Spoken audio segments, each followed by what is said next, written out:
Today, I'm walking you through something I see most authors get stuck with, and that is lack of clarity. Not about writing itself or even how to publish, but about the purpose, the reader, and what the book is actually even supposed to do. So grab a notebook, settle in, and let's get into it.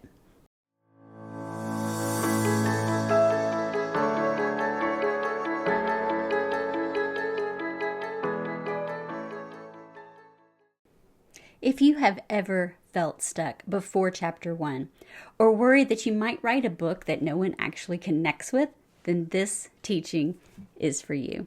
Hi friends, I'm Dr. Carolyn Warren Wiley, publishing strategist for Christian CEOs. And if you're new here, welcome. And if you want to know more about how to publish and make your book a true business asset, please subscribe to the YouTube channel and don't forget to like this video. Today, I'm walking you through something I see most authors get stuck with, and that is lack of clarity. Not about writing itself or even how to publish, but about the purpose, the reader, and what the book is actually even supposed to do. So grab a notebook, settle in, and let's get into it. A lot of authors start writing with the assumption that the message will just clarify itself as they go. In fiction, we call this pantsers because they're writing by the seat of their pants. And even though when I am writing fiction, I get it, I tend to do the same thing. The plot will figure itself out. The characters will tell me what they're doing. When you're writing nonfiction, that is just not the way to go. Because in a nonfiction book, what tends to happen is you start circling this same idea and attacking it from all of these different angles and never really getting to the point. So instead of continuing that spin cycle and second guessing what belongs or over explaining and then stalling out halfway through the book because it feels too scattered, today we're going to jump in with some questions and some prompts to help you get the clarity that you need, not as a creativity killer, but as a kindness to your future self and a service to your reader. So let's dive in to these questions today. So we're going to get super clear on exactly what you need to answer so that your book best serves your reader. We're going to start off with 2 questions that are going to frame everything else we talk about. What are you trying to say? And why do you want to say it? That seems super simple, but let's go a little bit deeper, okay?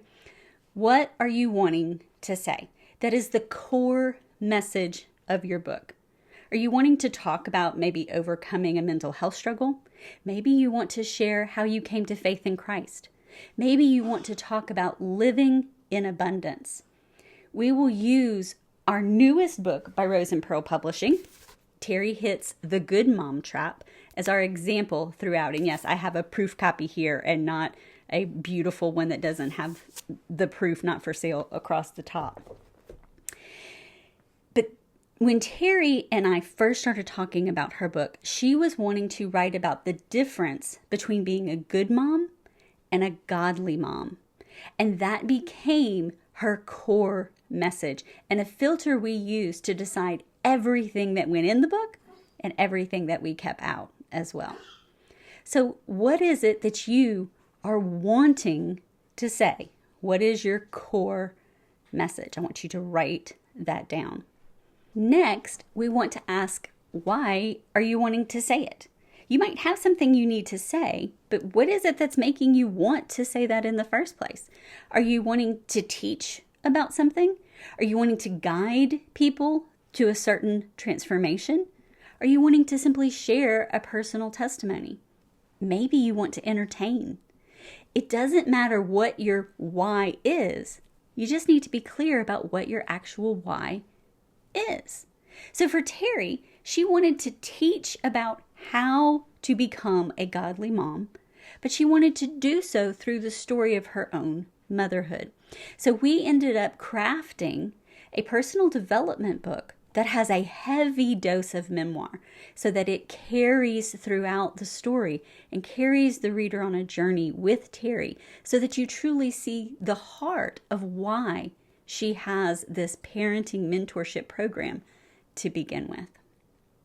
So if you're wanting to teach, that personal development is going to sort of be the genre that you need to lean towards. If you're wanting to guide instead of just teach, that might lean more towards devotional. If you're wanting to share a story, especially about your own personal transformation, memoir might be the exact way to go. Memoir also is great for entertaining, as well as fiction for entertaining. I would love to know in the comments your why behind writing your specific book. And so now we're going to take these two answers, our what are we writing and why are we writing it, and we're going to use them as the basis for 3 more foundational questions that we will support the what and the why that you just identified. Question number 1, who is the book for? Okay, this seems very simple. And if your first instinct is to say, oh, it's for everyone, let me just tell you very clearly, everyone is not an ideal reader looking for your book because they are not a person. Susan, who lives on Elm Street and is struggling with her motherhood journey and crying in the middle of the night because she wants someone to understand her heart around how much she wants her children to grow to love and know Jesus. That's a real person. That is someone who is meant to read the book. So when you're looking for your ideal reader, you're asking who will connect deeply with this. Begin by asking yourself, okay, well, who is God already putting in my path? Who am I already serving? Who is paying me, hiring me, asking questions in my DMs already? Those are your ideal readers. This is who God is already bringing into your path. So I want you to finish this sentence, and I'm going to pop it up on the screen as well. My book is for the person who keeps saying blank. Finish that sentence. That is who your book is for. And again, we're not talking about demographics. We're talking about the heart of that person. The person who's crying for the answer to this at 2:00 in the morning. That is the heart of who we are writing for. So for Terry, as I mentioned, she was writing for those moms who felt exhausted trying to be the perfect good mom. And they wanted Jesus to lift that heavy burden off of their shoulders. That was her ideal reader. Not every woman, not even every mom, but those with a particular burden that would be seeking out her coaching and guidance, because those are the women that God had put into her life to guide and care for. You're not actually writing to impress strangers. You're writing to serve those who God has put in your path. So with that question answered, and us knowing really more deeply who it is you're called to serve, let's answer question number 2. What change should they experience? This is the heart of your book, and where many authors drift into teaching everything they know and telling every story that they've lived. And I get it. You have a big body of work that you want to share, but not every bit of it is meant to be in the book. In fact, that can be very overwhelming for a reader. A good book does not try to teach or show everything. It commits to doing one thing and doing it very, very well. So when your reader closes the book, what should be different in how they think, feel, or believe? So just as we did with the first question, I have a sentence I want you to answer by completing this sentence. After reading my book, the reader should be able to say, I used to think blank, but now I understand blank.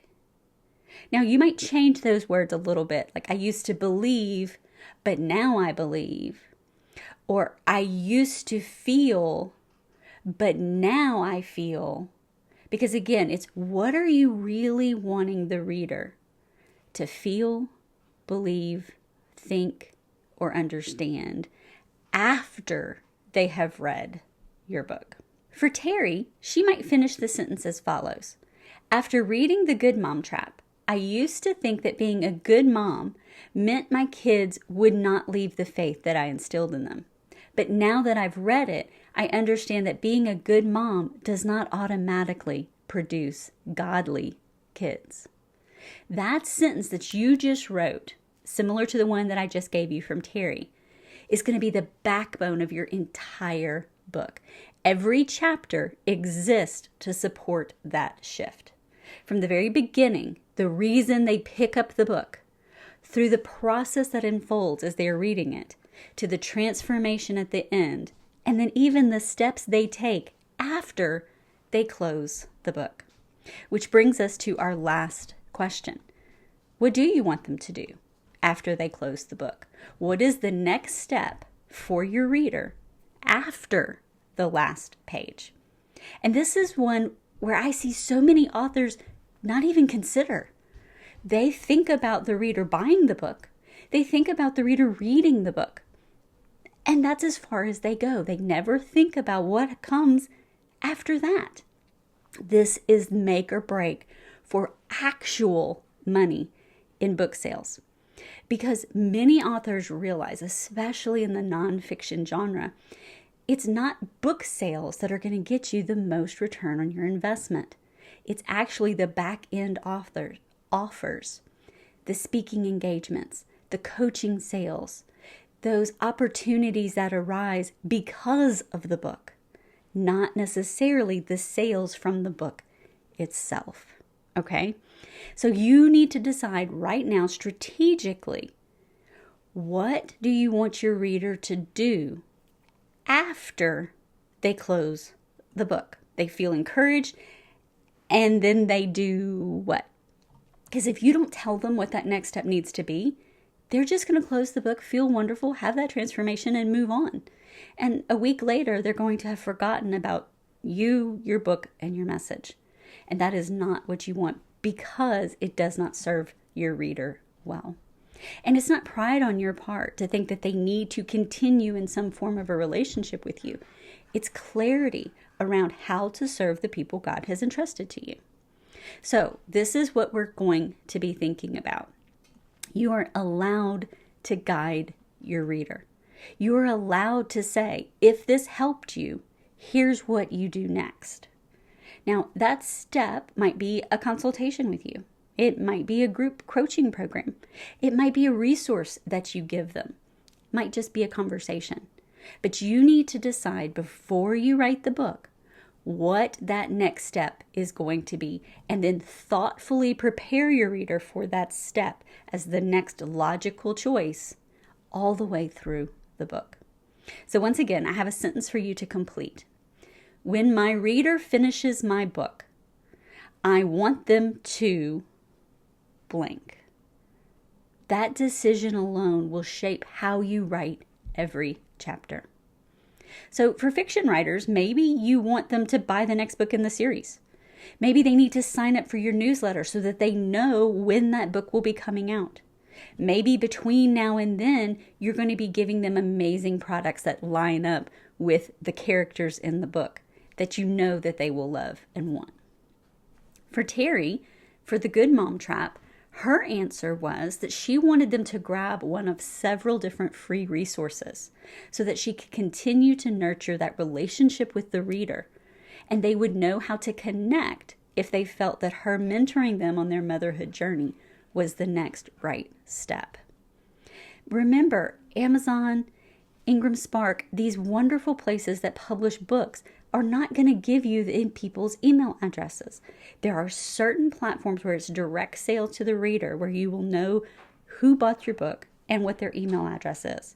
But in general, you don't know who bought your book. So in order to continue to serve them and continue that relationship, you actually have to figure out a way to get them to contact you. And by serving them well and offering them what they need as the next step is the best way to do that. So all of the answers to all of these questions need to be super clear so that every story, every example, every teaching goes through those filters. Does this move my reader towards the change I promised, and then the next step that moves them forward, or not? And if it does, then it stays in the book. If it doesn't, it waits for another book. And yes, I did say another book, because I have yet to meet someone with a calling to write that just stops after one book.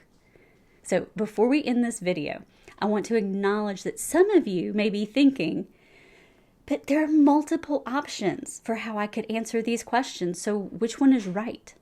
And let me just clarify, there isn't a right answer. There is just the answer you pick that then becomes the right answer. And if God is prompting you in a specific direction, do that. But in general, there are many ways to answer these questions for the same book. So you just have to pick and then commit. And then that is then the right answer. Terry could have written a memoir about her motherhood journey. She could have written a devotional about her favorite guiding verse in Deuteronomy that she uses in all of her teachings. But she chose a book that was personal development with a heavy dose of memoir. That was her intentional choice. And so then she worked towards that. It wasn't wrong that she didn't choose any of those other ones. It wasn't right that she chose the one she did. It was just the commitment she made. And that was what she followed through with. You're not boxing yourself in. She can go back and write a memoir that goes further into the journey. She can do many different things, but she committed to one choice and she saw it through. And then it became an Amazon bestseller in less than 24 hours. So clearly, God honored that obedience that she put out there. So before you write a single chapter, again, answer these questions. Who the book is for, what change it creates, where does it lead next? That is how books connect. That is how books serve. That's how they support the work that you are already doing. If you have already been caught in this writing spin cycle, don't worry. Just stop, answer these questions, and then go back to your draft and figure out what needs to stay and what needs to go. Again, your book doesn't have to convince anyone that you're credible. It just needs to be clear. Clarity first, chapters second. And if what I've shared with you is exactly what you needed, please let me know in the comments. And as I've told you in this video, I would not be serving you well if I didn't tell you what the best next step would be for you. Once you have that clarity, you then need to take that clarity and put it into the form of an outline for your book. And if you want a resource on how to create your book's outline, go to roseandpearl.net/mindmap or see the link in the show notes. I don't want you to walk this writing journey alone. So please don't. Reach out at roseandpearl.net and see if any of those resources that we have, or the courses or the training programs, are your best next step. Thank you for spending this time with me. And for more writing and publishing support, be sure to like and subscribe. I'll see you in the next one.